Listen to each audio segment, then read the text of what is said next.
Queremos dar gracias a nuestro Dios una vez más, porque todo nuestro ánimo, el ánimo que podamos manifestar para alabar su nombre, mi amado hermano, es una gracia, es una convicción también la que nos mueve a hacerlo. Y esa convicción no puede venir de nadie más que no sea de nuestro Dios, la gracia que Él imparte para que en Cristo Jesús nosotros podamos hacer delante de Él todo lo que es agradable a Él. ¿Usted se acuerda de ese versículo que compartimos allí en Hebreos capítulo 13, verso 20 y verso 21? ¿Usted quiere buscarlo? ¿Quiere buscarlo? Vamos a buscarlo. Hebreos, Hebreos capítulo número 13, verso 20 y verso 21, para que usted pueda entender a qué nos estamos refiriendo por la revelación de la palabra de Dios. Usted y yo somos objetos de su gracia, tanto para la salvación que mire, que con tanto gozo proclamamos, esa salvación que nos sostiene hasta que el Señor Jesucristo se manifieste otra vez, pero también para que en el interín nosotros podamos hacer todas las cosas que le agradan a Él. ¿Ah? Somos objetos de su gracia para eso. ¿Mm? Mire cómo dice Hebreos capítulo 13, verso 20 y verso 21. Y el Dios de paz, que resucitó de los muertos a nuestro Señor Jesucristo, el gran pastor de las ovejas, por la sangre del pacto eterno, os haga aptos en toda obra buena. ¿Para qué? Para que hagáis su voluntad. ¿Haciendo quién? ¿Haciendo quién? Haciendo Él en vosotros lo que es agradable delante de Él por Jesucristo. Usted lo vio allí, hermano. Haciendo Él en nosotros lo que es agradable delante de Él por Jesucristo, al cual sea la gloria por los siglos de los siglos. Amén. Esta declaración maravillosa no nos deja pasivos, mi amado hermano. No es que usted se va a echar a sus espaldas y no va a disponer de ánimo para vivir una vida cristiana de testimonio y de adoración al Dios vivo. Pero no podemos llamarlo engaño. El que hace en nosotros lo que es agradable a Él es nuestro Dios por medio de Cristo. Amén. Eso es lo que la palabra de Dios nos enseña una y otra vez. Haciendo Él en nosotros lo que es agradable delante de Él por medio de Cristo Jesús. Y en otra porción, el apóstol Pablo, escribiendo a la iglesia en Asia Menor, dice claramente allí a los corintios que Él es el que pone en nosotros el querer como el hacer, y lo hace por su buena voluntad para con nosotros. De manera, mi amado hermano, que por todas estas eh, expresiones de gracia de parte de nuestro Dios, nosotros no podemos más que darle gracias, adorarle como lo hemos hecho, adorarle con ánimo, con gozo. Y en esos detalles particulares de nuestra adoración, nosotros podemos ser capaces de dejar ver nuestro compromiso, nuestra adoración, nuestra consagración, una palabrita un poco pesada para algunos, ¿verdad? Porque siempre regularmente tenemos que explicar que con una vida consagrada no es una vida con una sotana, no es una vida con un saco y una corbata. Es una vida, mire, que usted y yo podamos desarrollarla en todos nuestros aspectos personales, pero teniendo a Cristo Jesús como epicentro de todas nuestras actividades. Amén. De todo lo que hacemos, de todo lo que hacemos, trabajo, deporte, estudio, todo, vida familiar, todo. Todo lo que hacemos tiene que girar en torno a la gloria de Cristo en medio nuestro. Eso es una vida consagrada a Él. Amén. Eso es una vida consagrada a Él. Y en esos detalles, reitero, es que usted y yo podemos verlo. La adoración, el ánimo con que lo hacemos, la atención que le ponemos a la palabra de Dios, las notas que usted puede tomar. Usted no ve que yo domingo tras domingo les animo a que tomemos notas. Tome nota, ponga ese título allí, haga un subrayado en su Biblia. Esos son los pequeños detalles, mi amado hermano, que nos ayudan a mantener un ánimo activo, vivo, una vida dinámica, viva, no pasiva, no pasiva. El valor de los detalles y la observación y cuidado de los mismos para lograr el éxito y la perfección en cualquier disciplina no está sobrevalorado, mi amado hermano. Es verdad, es verdad que en los detalles es que está el éxito de todo lo que nosotros hacemos, cuando cuidamos los detalles de todas nuestras empresas y labores y actividades, en todo orden. La palabra de Dios misma nos indica que son las zorras pequeñas las que echan a perder nuestras viñas, ¿sí o no? Eso no es lo que dice la palabra de Dios allí en Cantar de los Cantares. Por eso es detrás de ellas que nosotros tenemos que ir para procurar una vida limpia, una vida de santidad. Si usted se descuida en pequeños detalles que no glorifican al Señor en su vida, esos detalles se van a ir magnificando, porque el pecado es así, mi amado hermano, y nuestro corazón es conforme al pecado. Esa es la naturaleza de nuestro corazón. De manera que la vida, the challenging life de un creyente es esa, vivir atendiendo los detalles para que nosotros podamos glorificar al Dios vivo por medio de cada uno de ellos en nuestras vidas. ¿Usted está de acuerdo con eso, sí o no? Eso es así. De hecho, mire cómo dice Eclesiastés. Eclesiastés capítulo 10, verso 1. Acompáñeme allí, por favor. Eclesiastés, vaya buscándolo. El mismo autor, el sabio Salomón, el mismo autor, escribiendo allí en Eclesiastés capítulo 10, verso 1, dice la palabra de Dios: las moscas muertas hacen heder y dar mal olor al perfume del perfumista. Así, ¿qué dice allí? Una pequeña locura. Así, una pequeña locura al que es estimado como sabio y honorable. Los detalles, mi amado hermano, son importantes. Las cosas pequeñas que hacemos para la gloria de nuestro Dios. Sin embargo, la palabra de Dios no nos habla de la misma manera cuando se trata de la prioridad y la escala de valores que debe primar entre lo que mi corazón ofrece en adoración a Dios, por un lado, en adoración, si se quiere, concreta, visible, tangible, las cosas que hacemos para Dios de manera concreta, por medio de mi vida diaria de piedad, las cosas prácticas que llevo a cabo como disciplina de piedad en la oración, la lectura de la palabra, congregarme fiel y puntualmente. Eso por un lado, mi amado hermano. Y lo que mi corazón ofrece en adoración a Dios, por otro lado, en adoración, si se quiere, imperceptible a Dios, por medio del cuidado de otros, por medio de la misericordia y la compasión hacia otros. Considere, mi amado hermano, por un momento el valor, como yo he dicho ya y como lo hemos dicho tantas veces, no solamente de la presencia, sino de la puntualidad en nuestros servicios. Un detalle pequeño, pero importante en nuestra vida de piedad, que cobra mayor dimensión si tú tienes una labor asignada esa mañana en el servicio a Dios, ¿sí o no? Pero considera que en el trayecto de tu casa al templo, tú te topas con un accidente allí, un accidente. Y en ese preciso momento en el que tú estás pasando por ese preciso lugar, hay una necesidad no atendida. Amado hermano, el verdadero siervo de Cristo sabrá cuál es la prioridad en ese momento, ¿sí o no? El verdadero siervo de Cristo sabrá cuál es la prioridad en ese momento, si es disponer tiempo y recursos para ayudar y servir o llegar temprano al templo como habíamos acordado. Usted y yo tenemos que tener una escala de valores ajustada al primer y segundo gran mandamiento que Dios ha establecido en su palabra. Amarás al Señor tu Dios sobre todas las cosas y amarás ¿a quién? A tu prójimo como a ti mismo.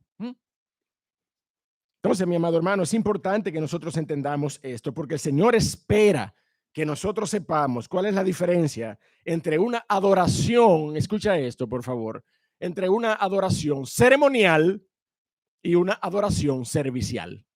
¿Me has entendido? El Señor espera que nosotros sepamos cuál es la diferencia entre una adoración ceremonial y una adoración servicial. Su quinto reclamo hacia los escribas y fariseos lo demuestra, porque el Señor les reclamó que ellos colaban el mosquito y tragaban el camello. Dice la porción que nosotros veremos hoy en los versos 23 y 24. De hecho, así hemos titulado este mensaje: los ayes contra la hipocresía. Cuelan el mosquito y tragan el camello. Así que vamos allí, mi amado hermano, vamos a Mateo capítulo 23. Este es el quinto clamor, el quinto reclamo, el quinto ay que nosotros estudiaremos en la secuencia de estudio sistemático del Evangelio de Mateo. En el capítulo 23 estamos, ¿verdad? Y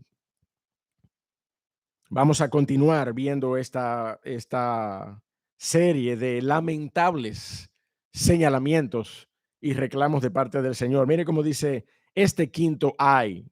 Mateo 23, verso 23 y 24. Ay de vosotros, escribas y fariseos, hipócritas, porque diezmáis la menta y el eneldo y el comino, y dejáis lo más importante de la ley, la justicia, la misericordia y la fe. Esto era necesario hacer sin dejar de hacer aquello. Guías ciegos que coláis el mosquito y tragáis el camello. La palabra de Dios, mi amado hermano, nos confrontará a todos en esta mañana. Esa es mi oración. De la forma en que el Señor confrontó a estos hombres en su momento, yo tengo la firme convicción de que lo mejor que nos puede pasar como iglesia en esta mañana es que nosotros seamos confrontados de manera personal. Amén. Así que vamos a orar para introducirnos en el análisis de esta porción. Dios y Padre que estás en los cielos, gracias por tu palabra una vez más. Gracias por darnos tu revelación a través de la Biblia, que permanece en nuestras manos, oh Señor, como la evidencia firme de que tú has hablado, de que tú has expresado tu persona y tus propósitos. Y nosotros, oh Señor, sin merecer el privilegio de conocerte y de conocer tus planes, aun cuando tu palabra, oh Dios de la gloria, no puede contener la dimensión de tu persona divina, porque es una recopilación finita de tu voluntad. Tú te has reservado una serie de verdades, oh Señor. Las cosas reveladas pertenecen a nosotros, pero las cosas no reveladas pertenecen a ti, oh Padre amado. Pero te damos gracias por lo que tú has dejado en manos nuestras. La preciosa palabra que tú has revelado a los santos hombres que elegiste para escribirla. Toda ella, oh Dios de la gloria, es tu inspiración, es tu revelación y ella es útil para nuestras vidas. Gracias por hablar a nuestros corazones en esta mañana con reclamos de esta naturaleza tan fuertes que confrontaron a hombres en el pasado y con seguridad, oh Señor, pueden confrontarnos hoy a nosotros. Sería una bendición que así fuera, oh Dios, te lo rogamos en el nombre de Cristo. Amén. Ante todo, mi amado hermano, yo no quisiera que nosotros perdamos tiempo buscando una relación uno a uno entre la menta, el eneldo y el comino, por un lado, y la justicia, la misericordia y la fe, por otro lado. Como algunas personas pudieran verse tentadas a buscar esta relación terminológica uno a uno allí en la palabra de Dios sin necesidad de hacerlo, mi amado hermano, porque esto sería forzar la palabra de Dios, tratando de espiritualizarla. Ya yo he dicho en varias ocasiones el riesgo que existe en espiritualizar la palabra de Dios, el riesgo en medio de la labor exegética de la palabra de Dios, porque no rinde honor a la verdad revelada en el texto. Ayer yo escribía que es muy tentador, siempre será muy tentador hacer un esfuerzo retórico y literario para asombrar al oyente con creativas analogías y equivalencias entre el texto bíblico y el significado alegórico que a mí se me venga a la cabeza. Pero eso no es Biblia, mi amado hermano. Eso no es Biblia. Usted y yo tenemos que sujetarnos a lo que la palabra de Dios dice. Amén. Eso es lo que usted y yo tenemos que hacer. Sujetarnos al significado de los términos. Y por eso es que exaltamos tanto en el ejercicio del estudio de la palabra de Dios la interpretación histórico-literaria gramatical. Esa es la interpretación que nosotros debemos entender, que nos ayuda cada vez a extraer el mensaje que la palabra de Dios tiene para su iglesia hoy. Dios habló en palabras entendibles. Dios habló en palabras entendibles. Parte del reclamo, si usted quiere, el boche que el Señor Jesucristo le dio a Nicodemo fue ese. Cuando Nicodemo no supo lo que el Señor quiso decir con nacer de nuevo, que saltó con, ¿verdad? aquella pregunta fuera de tono. Señor, pero ¿tengo que entrar de nuevo al vientre de mi madre y nacer? El Señor Jesucristo le dijo a Nicodemo, si te hablo cosas terrenales y no las entiendes, ¿cómo será si te hablo las cosas celestiales?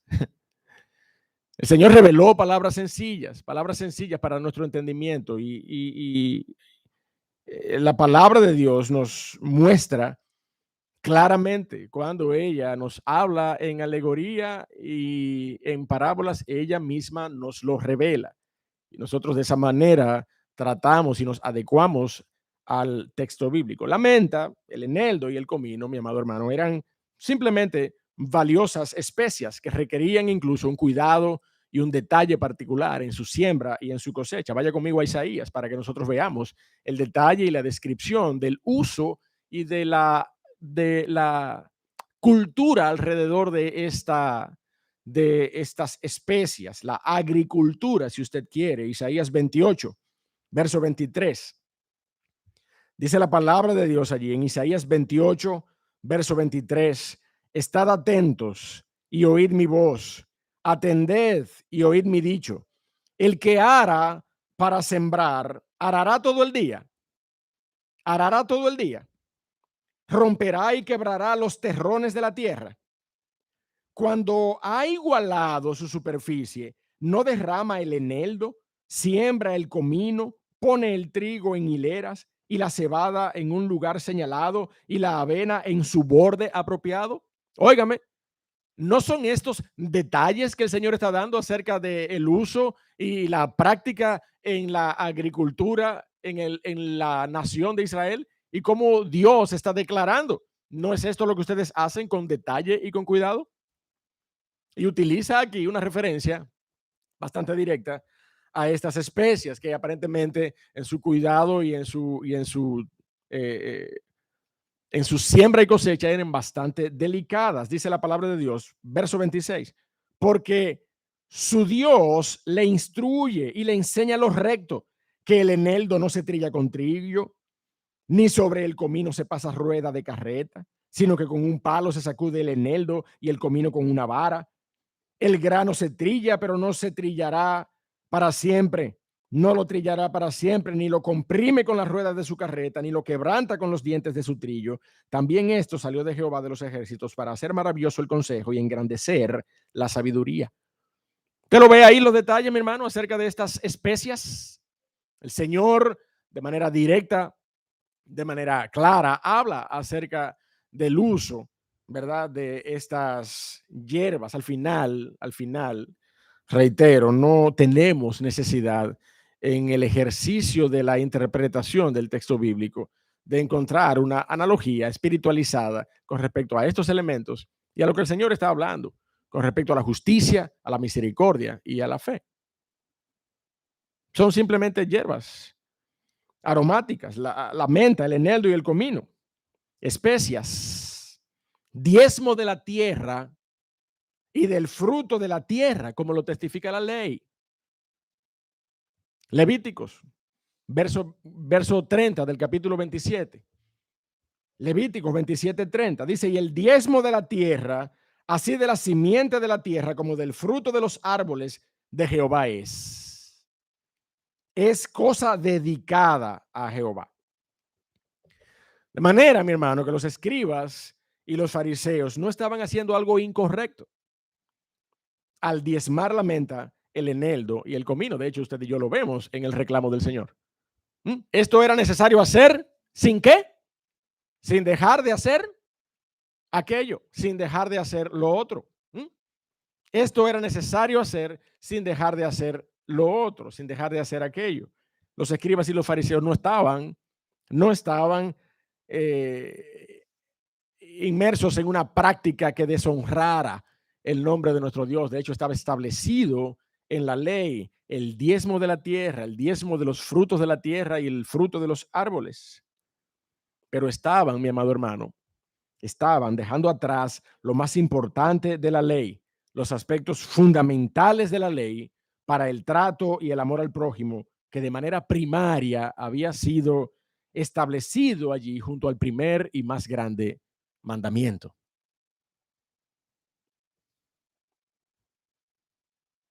El segundo más grande mandamiento requiere estos aspectos fundamentales de la ley que los escribas estaban dejando de observar: la justicia, la misericordia y la fe, por dedicarse minuciosamente a observar el cumplimiento de las cosas más pequeñas, el diezmo de la menta, del eneldo y del comino. Los escribas y los fariseos, mi amado hermano, de todas las épocas de la historia de la fe cristiana, son personas que se deleitan en su propia justicia. Y al observar los detalles pequeños de la ley, construyen un argumento para promoverse a sí mismos como dignos observadores de la ley. Es como si ellos procuraran que las demás personas vieran su esfuerzo en los detalles pequeños y dijeran: bueno, pero si este escriba y fariseo está cumpliendo esas minutas de la ley, estará cumpliendo lo mayor, estará cumpliendo lo más grande con seguridad.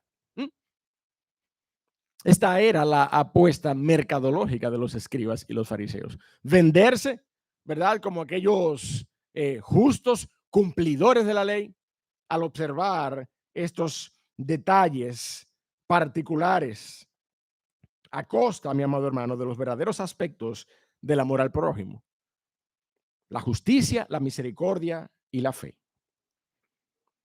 ¿Usted no se acuerda de ese episodio que el Señor Jesucristo utilizó para contrastar el espíritu de justicia propia de un fariseo contra el espíritu humillado de un publicano? ¿Usted se acuerda de aquella oración del fariseo en Lucas 18? Vaya conmigo allí a Lucas 18 para que lo veamos. Lucas capítulo 18, verso 11 al verso 14. Allí había un fariseo orando, dice la palabra de Dios. Pero óigame, si usted y yo leemos la porción, el verso 11, usted se va a dar cuenta que el fariseo estaba orando consigo mismo. ¿Sí o no? Eso es lo que dice allí. El fariseo, Lucas 18:11, el fariseo puesto en pie, ¿qué dice allí? ¿Oraba con quién? Oraba consigo mismo. Oraba consigo mismo de esta manera: Dios, te doy gracias porque no soy como los otros hombres, ladrones, injustos, adúlteros, ni aún como este publicano que está aquí cerca de mí. Ayuno 2 veces a la semana. Óigame, aquí viene el pedigrí. El detalle minucioso del pedigrí de aquel fariseo. Ayuno 2 veces a la semana. Doy diezmos de todo lo que gano. Diezmos de la menta. Diezmos del eneldo. Diezmos del comino. ¿Usted se está dando cuenta? Esa era la actitud del fariseo en todos los contextos. Y en esa misma oración, mi amado hermano, se evidencia la falta de justicia, la falta de misericordia y la falta de fe por parte del fariseo. Pero Dios no puede ser burlado, mi amado. Nuestro Dios no puede ser burlado. Y en el tiempo de la carne de nuestro Señor Jesucristo, con, con toda garantía de su soberana naturaleza divina, el Señor Jesucristo tampoco podía ser burlado. De manera que el Señor Jesucristo en este momento, eso es lo que está exponiendo de parte de los escribas y los fariseos. El corazón falto de misericordia, de compasión, de justicia y de fe en estos hombres. El Señor sabía lo que había en los corazones de ellos y lo sacó a la luz por medio de este quinto reclamo en contra de los escribas y los fariseos. Mire cómo oraba, en cambio, el publicano, verso 13. ¿Usted lo está viendo ahí conmigo? Más el publicano, ¿qué dice allí? Estando lejos, no quería ni aún alzar los ojos al cielo, dice la palabra de Dios, sino que se golpeaba el pecho diciendo: Dios, sé propicio a mí, que soy pecador. Sé propicio a mí, pecador.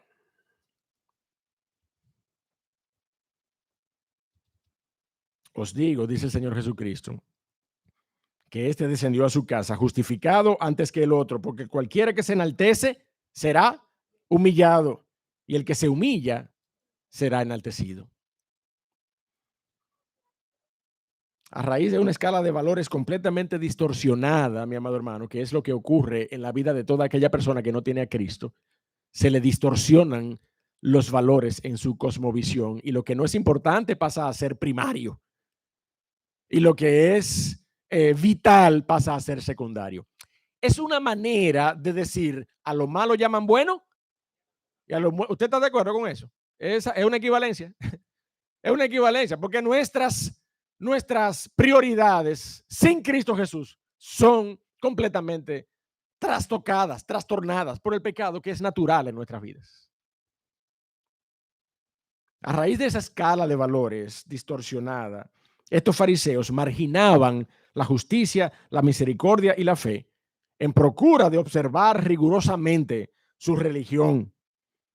Por eso es que a partir de este momento yo lo que quiero es que veamos las implicaciones de cada uno de estos errores, mi amado hermano, para que usted y yo podamos evitarlos como iglesia hoy. Amén. Para que usted y yo podamos hacer ese ejercicio, viendo cuáles son las acusaciones que el Señor Jesucristo hace a estos escribas y fariseos, a quienes llamó hipócritas. La falta de justicia fue el primer reclamo que el Señor Jesucristo le hizo a estos hombres aquí. La falta de justicia. No solo en la administración concreta de equidad, sino aún en medio de juicios emitidos en contra de otros. Usted no ha oído a personas que dicen algo que no es correcto, que no es justo, y nosotros sabemos responderle: pero eso no es justo que tú digas eso de esa persona. Usted no ha oído, no han administrado justicia concretamente, no son fiscales, no son abogados, no están administrando justicia, pero en sus dichos y sus declaraciones son injustos. Pero eso que tú estás diciendo es una injusticia de esa hermana o de ese hermano. No seas injusto. De eso es que se trata, mi amado hermano. No solamente de esa justicia concreta, administrada formalmente, sino de nuestras declaraciones y los juicios que nos hacemos acerca de los demás.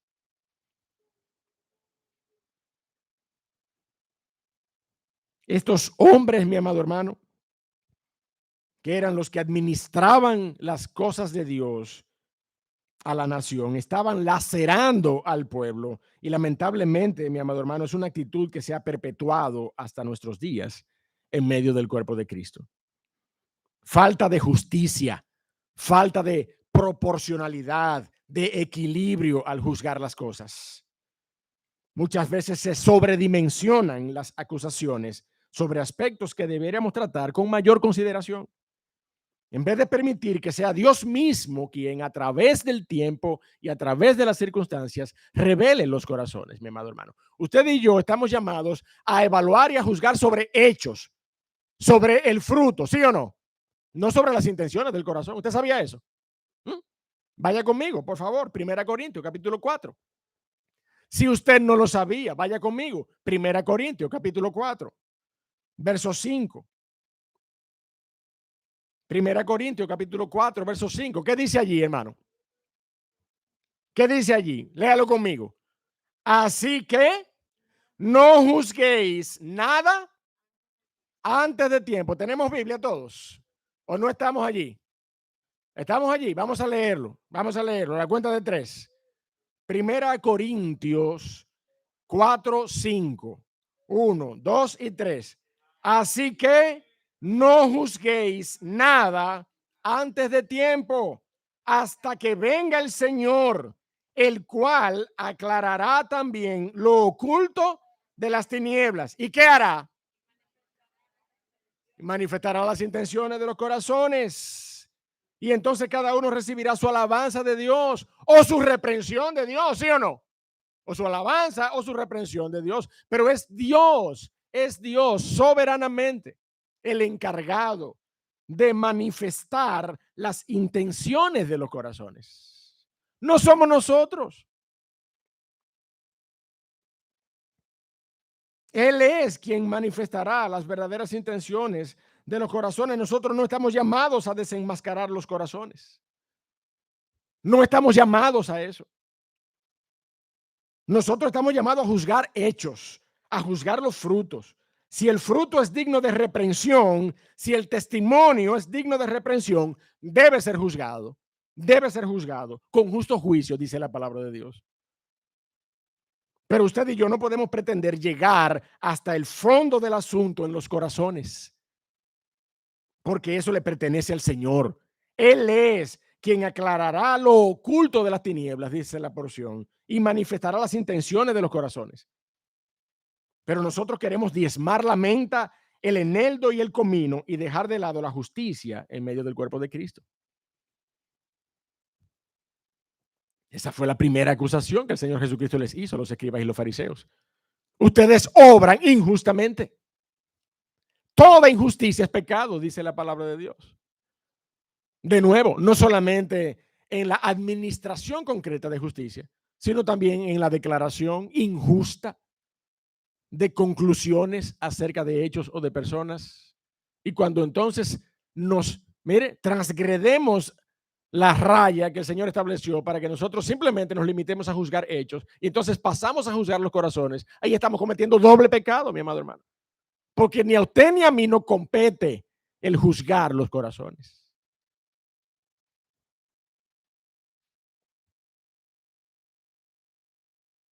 La segunda demanda que el Señor Jesucristo hizo a estos hombres fue la falta de misericordia. ¿Usted lo está viendo ahí conmigo?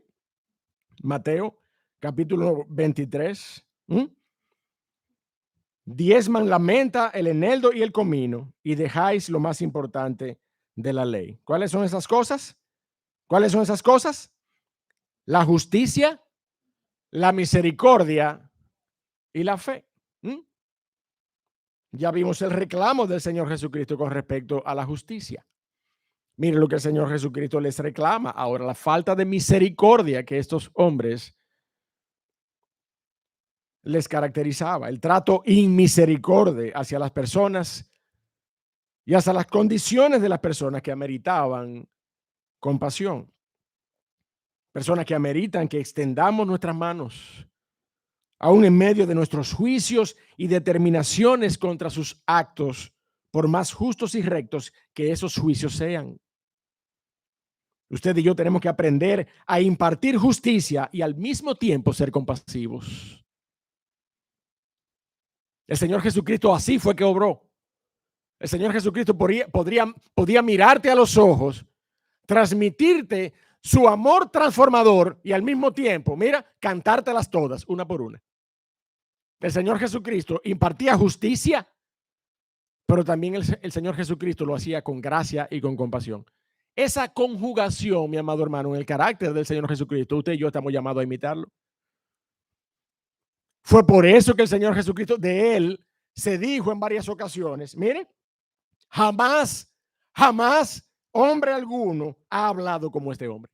Era por eso, por su autoridad, pero al mismo tiempo su misericordia y compasión conjugadas con su autoridad. ¿Qué es lo que pasa hoy con todo aquel que tiene un poco de autoridad? Mire, quiere desbaratar a las personas, ¿sí o no? ¿Mm? Quiere destruir a las personas, quiere apabullar a las personas, quiere avergonzar a las personas, aun cuando tenga razón para hacer un reclamo delante de las gentes. ¿Eh?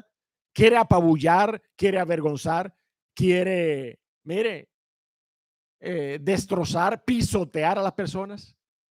Y la palabra de Dios dice que el verdadero liderazgo bíblico es aquel que es capaz de hablar con rectitud la verdad sin temer a las personas, pero amando a las personas. Inmisericordes, le dijo el Señor Jesucristo a estos escribas y fariseos hipócritas. Usted y yo podemos hacer todos los esfuerzos posibles por ser justos y rectos. Pero usted y yo no podemos evitar lo que la palabra de Dios declara acerca de la misericordia y del juicio. Vaya conmigo allí a Santiago, por favor. Santiago, capítulo 2. Santiago, capítulo 2, verso 13. Óigame, hagamos todo el esfuerzo que querramos para ser coherentes, para ser herméticos, para ser verticales, para hacer juicios justos en todo momento. Pero mira lo que dice allí Santiago 2:13. Léalo conmigo, por favor. Léalo conmigo. 1, 2 y 3. Porque juicio sin misericordia se hará con aquel que no hiciere, y la misericordia triunfa sobre el juicio. Está bien, hagamos juicios rectos, no hay problema, pero miren, no se olvide de la misericordia. No se olvide de la misericordia. No se olvide de la compasión. Aun cuando el hermano que usted esté enfrentando verdaderamente sea culpable, verdaderamente haya evidencias de que no está caminando adecuadamente, mire, tenga misericordia. Tenga misericordia, porque el Señor la tuvo de usted. Amén. El Señor la tuvo de usted. Definitivamente, mi amado hermano, si nosotros supiéramos lo que significa misericordia quiero y no sacrificio, nosotros no condenaríamos a los inocentes, dice la palabra de Dios. Y el Señor de manera particular, dijo eso de sí mismo cuando estaba siendo acusado por los escribas y los fariseos por él haber sanado a un hombre en día de reposo. Óigame bien, el reclamo de los escribas y los fariseos era porque el Señor Jesucristo había hecho un bien en el día de reposo. Lo que pasa es que estaban transgrediendo sus pautas ceremoniales y sus aspectos doctrinales y religiosos. El día de reposo hay que guardarlo. Y el Señor Jesucristo estaba sanando a un hombre en día de reposo y ellos no supieron establecer la prioridad de las cosas. En su escala de valores distorsionada, acusaron al Señor Jesucristo. Hipócritas. Esa es una camisa que usted y yo tenemos que ponernos diariamente. Cuando nosotros velamos por el cumplimiento de todo el orden de nuestra ceremonia y de nuestros servicios y nos olvidamos de la misericordia. Hipócritas. Aun cuando estemos haciendo juicio justo al culpable, no al inocente, juicio del que ha cometido pecado en medio del cuerpo, mire, nosotros tenemos que hacerlo con misericordia, porque el que piensa que esté firme, dice la palabra de Dios, mire que no caiga. ¿Usted me está entendiendo por dónde que yo voy? Mire cómo dice Pablo a los Gálatas allí en el capítulo 6 de Gálatas. Acompáñeme, por favor. Gálatas capítulo 6. Gálatas capítulo 6, versos 1 al 3. Gálatas capítulo 6, versos 1 al 3. Dice la palabra de Dios allí: hermanos, si alguno fuere sorprendido en alguna falta, Vosotros que sois espirituales, mire, cómaselo vivo, cómaselo vivo. Póngalo delante de todo el mundo y avergüéncelo por freco. Eso es lo que dice ahí. ¿Qué dice ahí? Restauradle con espíritu de ¿qué? De mansedumbre. Restauradle con espíritu de mansedumbre, considerándote a ti mismo, no sea que tú también seas tentado. No sea que, como dicen los dominicanos, como decimos los dominicanos, usted sabe, no sea que usted vaya a escupir para arriba. ¿Usted me está entendiendo? Considerándote a ti mismo, no sea que tú también seas tentado. Sobrellevad los unos las cargas de los otros y cumplid así con esa actitud misericordia la ley de Cristo. Eso no es lo que estamos leyendo ahí en el verso 2. Sobrellevad los unos la carga de los otros. ¿Qué es eso, mi hermano? ¿No es eso compasión, servicio, amor, misericordia? ¿No es eso? Sobrellevando los unos la carga de los otros. Usted y yo tenemos que ser suficientemente sabios para inferir los términos que la palabra de Dios nos está sugiriendo aquí. Sobrellevad los unos la carga de los otros no es otra cosa que servicio, amor, compasión, misericordia. Y solamente así podremos cumplir la ley de Cristo. Porque el que se cree ser algo no siendo nada, a sí mismo se engaña, dice la palabra. Entonces, mi hermano, aquellos hombres estaban flagrante y continuamente pecando de faltos de justicia, de injustos, pero también faltos de misericordia, faltos de compasión, inmisericordes, avasallantes.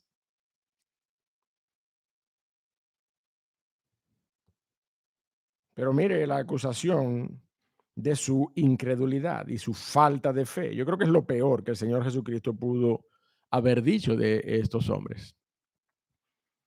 Hipócritas que diezmáis la menta, el eneldo y el comino y dejáis de lado, echáis por la cuneta, menospreciáis la justicia, la misericordia y la fe. La falta de fe, mi amado hermano. Yo creo que ese es el peor reclamo que el Señor Jesucristo entre esos tres les hizo a estos hombres.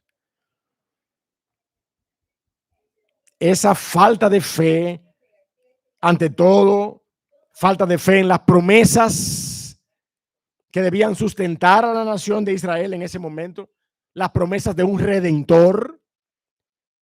Si ellos hubieran tenido, mi amado hermano, esa fe en carne viva, hubieran visto en Jesús de Nazaret a ese redentor que había sido prometido. ¿Sí o no? Porque ese Jesús, mire, estaba cumpliendo, en él se estaban cumpliendo todas las profecías de la ley y los profetas. Y él mismo dijo de sí, yo he venido no para abrogar la ley, sino para cumplir la ley y los profetas. Si ellos hubieran tenido esa expectativa, esa fe salvífica, hubieran corrido hacia los pies de Cristo Jesús. Pero estos hombres tenían sobre todas las cosas esa falta de fe en las promesas que debían sustentar a la nación de Israel. El problema, mi amado hermano, era que ellos estaban ensimismados en el cumplimiento de los detalles de su ley. ¿Usted me está entendiendo? ¿Usted entiende esa palabra? Ensimismados. El fariseo oraba ¿con quién? Consigo mismo. ¿Usted me entiende ya lo que significa ensimismado? En sí mismo. Ellos estaban centrados, concentrados en sí mismos, en el cumplimiento de los detalles de la ley, en la observación de los rigores de la ley, la rigurosidad de su religión, en los aspectos de sus túnicas, en los aspectos de sus filacterias, de las palabras que ellos ponían en su frente y en sus manos, del orden, la hora, la fecha, la forma, la naturaleza de los animales que debían ser presentados en sacrificio, ¿ah? Los impuestos que debían ser recogidos para la manutención del templo. Todos esos detalles, mi hermano, todos esos detalles ensimismados. y no fueron capaces de ver al Mesías que había sido anunciado.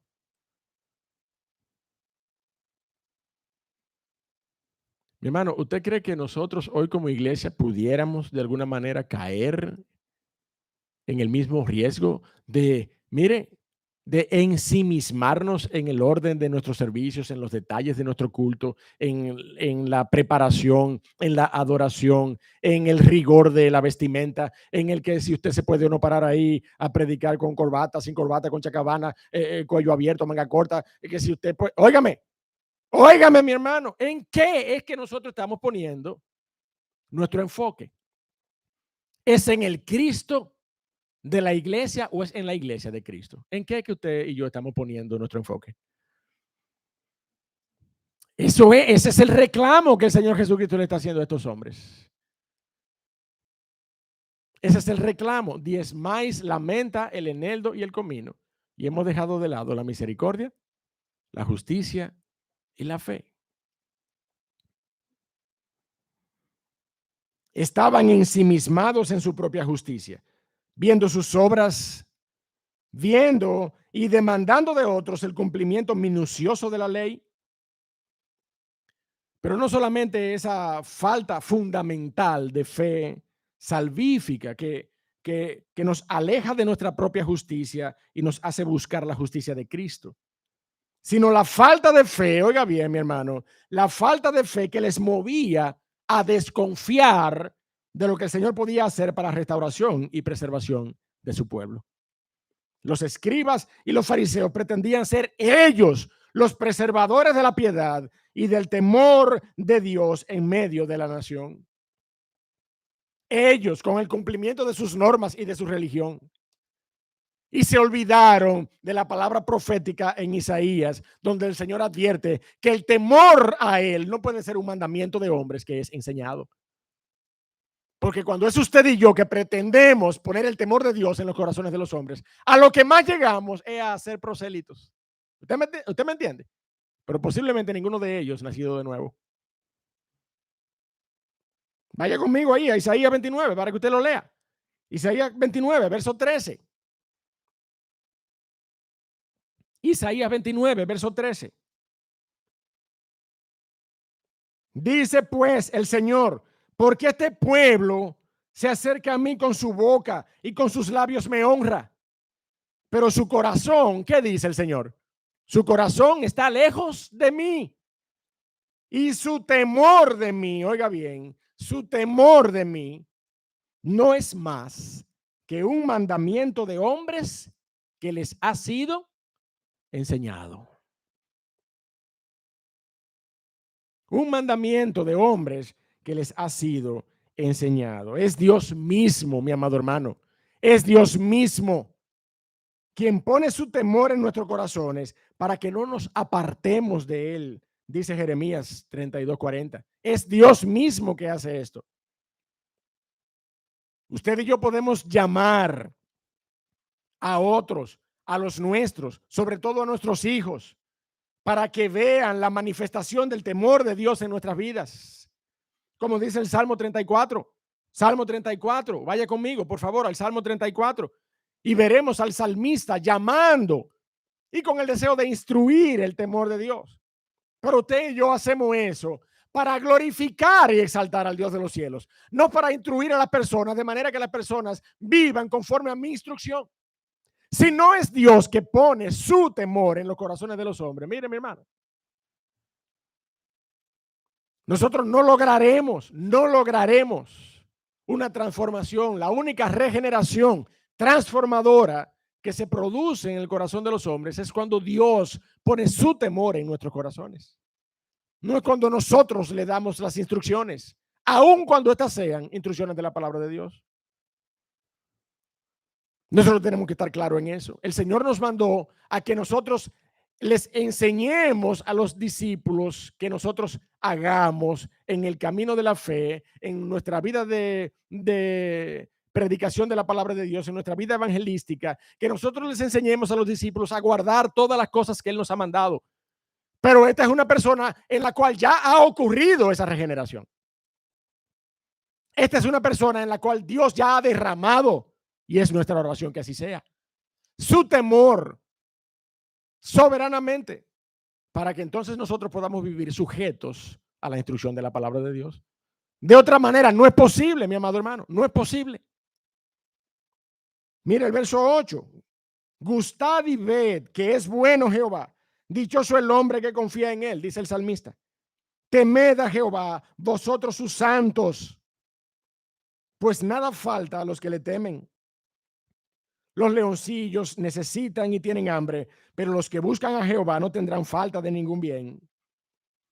Y mire ahí el llamado a la instrucción del temor de Dios. Venid, oíd, hijos, oídme, el temor de Jehová. ¿Qué dice allí? Enseñaré. Yo les enseñaré el temor de Jehová. ¿Quién es el hombre que desea vida, que desea muchos días para ver el bien? Guarda tu lengua del mal y tus labios de hablar engaño. Apártese del mal y haga el bien. Busque la paz y síguela.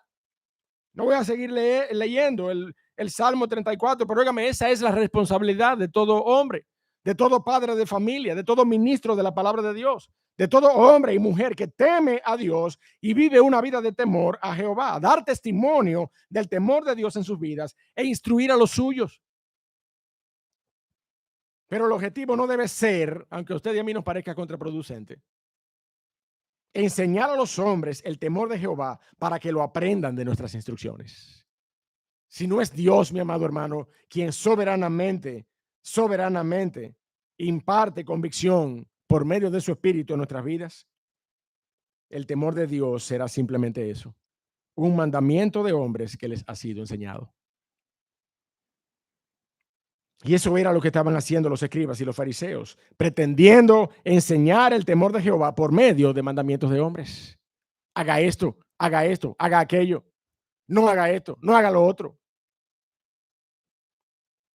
Si nosotros fallamos en depositar fe en lo que el Señor hará en los corazones de su iglesia, nosotros estaremos actuando como los escribas y los fariseos, confiando en nuestra propia justicia, confiando en nuestra propia capacidad para instruir a las personas, confiando en el cumplimiento de cada detalle de la ley, confiando en el diezmo de la menta, del eneldo y del comino, y dejando de lado la justicia, la misericordia y la fe. Fe, mi amado hermano, en lo que Cristo ha prometido hacer con su iglesia. Óigame, usted y yo debemos hacer lo que nosotros tenemos que hacer. Usted y yo tenemos que hacer lo que tenemos que hacer. Instruir a los que necesitan instrucción. Debemos instruir lo que debemos instruir, predicar lo que debemos predicar, orar por lo que tenemos que orar. Pero al final, mi amado hermano, es Dios el que transforma los corazones. Es Dios el que pone su temor en los corazones para que no nos apartemos de él. Eso es lo que dice su palabra. Usted y yo podemos hacer y haremos y hagamos como instrucción. Se lo digo, hagamos lo que tenemos que hacer. Pero es Dios el que transformará las vidas de su gente, de su pueblo, de aquellos a quienes Él ha llamado a salvación por medio de Cristo. Escribas y fariseos hipócritas, les decía el Señor Jesucristo.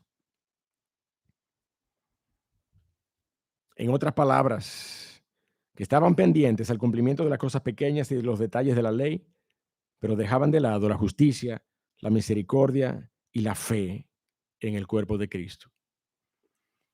Esto, decía el Señor Jesucristo, la justicia, la misericordia y la fe, era necesario y primario, mi amado hermano. Y usted tenía que hacerlo, pero sin dejar de hacer aquello, sin dejar de diezmar lo que tenía que diezmar delante del Señor, porque el diezmo de la tierra era de Jehová, Dios de los cielos. Ya lo habíamos visto en Levíticos al inicio de esta porción, en esta mañana. Y habíamos dicho que el problema no era un contraste entre una práctica pecaminosa que deshonra a Dios y una práctica que ellos habían dejado de lado que sí glorifica al Dios de los cielos. No, ambas eran importantes, pero una era primaria, dice la palabra de Dios. No podíamos dejar de hacer esto a costa de hacer lo otro. El Dios de los cielos, el Señor Jesucristo, de manera directa, lo que les estaba diciendo a los escribas y a los fariseos, y nos dice hoy a usted y a mí, mi amado hermano, es eso. Usted tiene la capacidad de hacer ambas cosas. Como iglesia de Cristo, como nación santa y escogida por Él, usted y yo tenemos la capacidad de no dejar de hacer esto, pero también hacer aquello. Eso es lo que el Señor está diciendo en su palabra.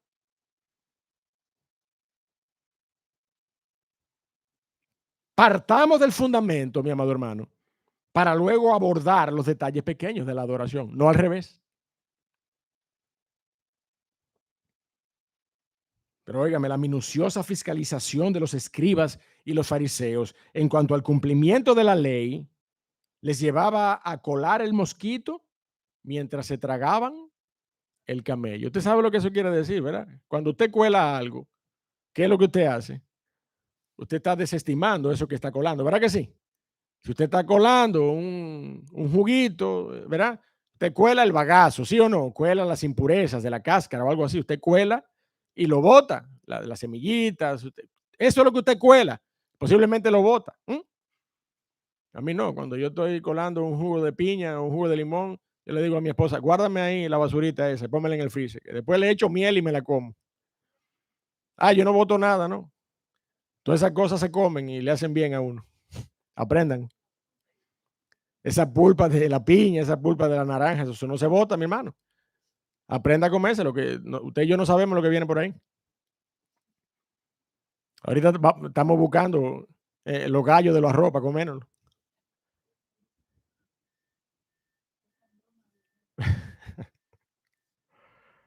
Colaban el mosquito, dice la porción. Pero mire, en el esfuerzo de colar el mosquito, ¿qué dice la palabra? Terminaban tragándose.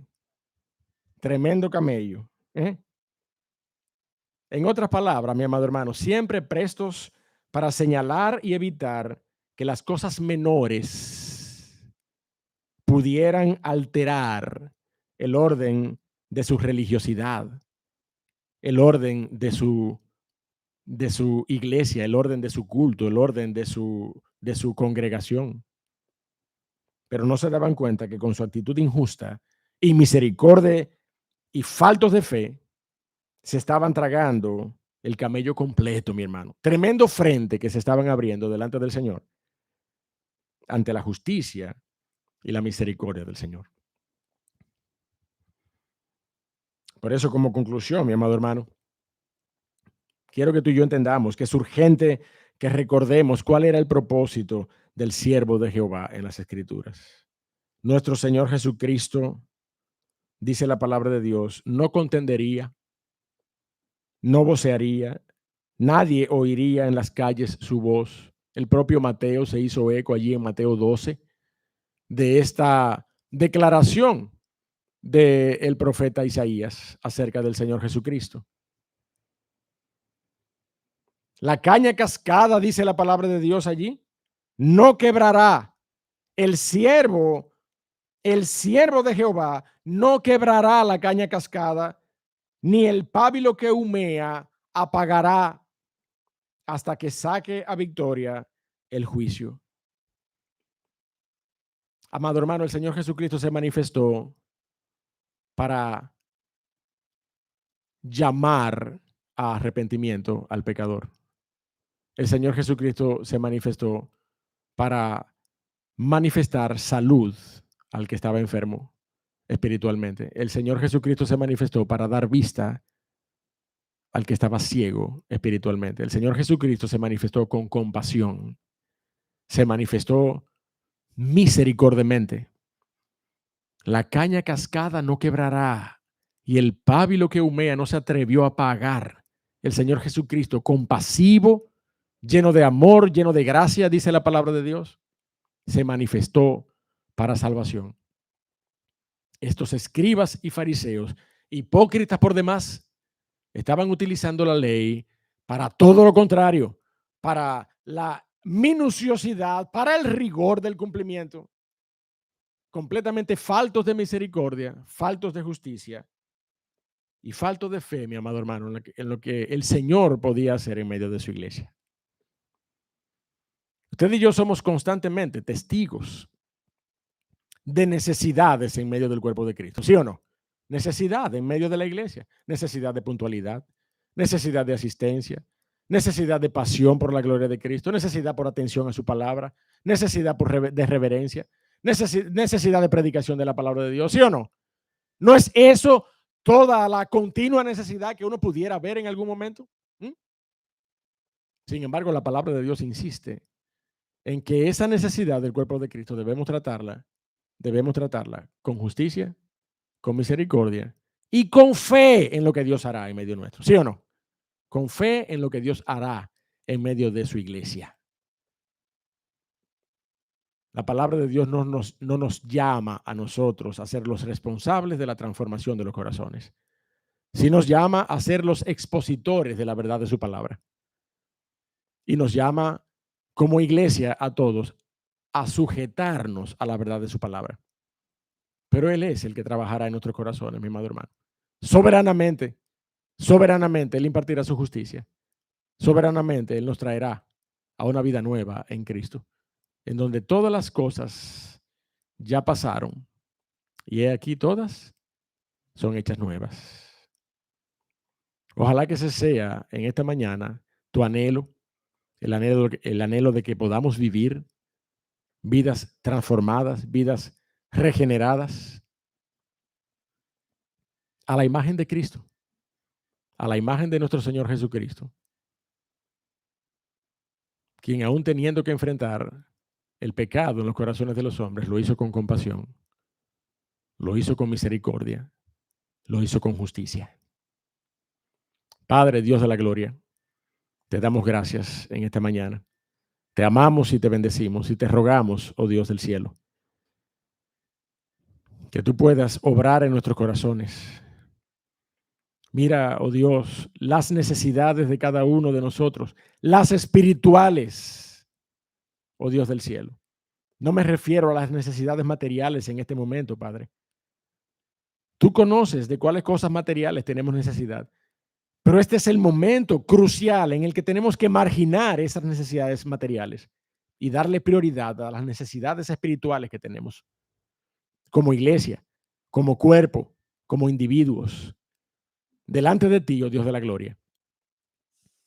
Reconocer, oh Padre amado, que hemos pecado delante de ti, que hemos actuado, oh Señor, inmisericordiamente, que hemos actuado faltos de justicia, que hemos sido injustos en nuestros juicios.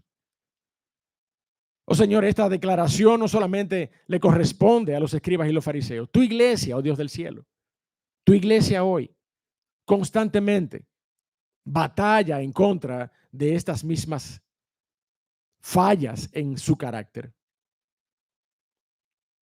Yo te ruego, oh Dios de la gloria, en esta hora que tú nos humilles en nuestros corazones delante de ti. Tú nos humilles delante de ti.